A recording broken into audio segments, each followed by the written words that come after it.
Usahay, naay mga panahon nga makaingon ko nga kapoy nagudunta pero wala tay laing choice kundi mo padayon.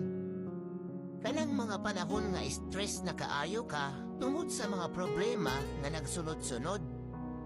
Unya ug mangayo pud kag tabang sa imuhang mga pamilya, utro pud katabanganan. Dana ganing feeling nimo nga murag gitakluban na ka sa kapalaran. Unya pag-abot pud sa imuhang gitrabahoan, grabe pud ka maldito sa imuhang mga amo. Naapay mga katrabaho, pag grabe kasipsip pud kaayo. Imbis na ang pagkatulog na lang, ang oras nga makarelax ka, pero dili pud ka katulog. Tungod sa paghuna-huna sa imuhang mga problema na murag wala na'y kasulbaran. Mahuna-huna pud nimo, pataas pa kaayo ang pakipagsapalaran. Ilabi na og elementary pa ang imuhang mga anak, layo pa kaayo sa tinuod.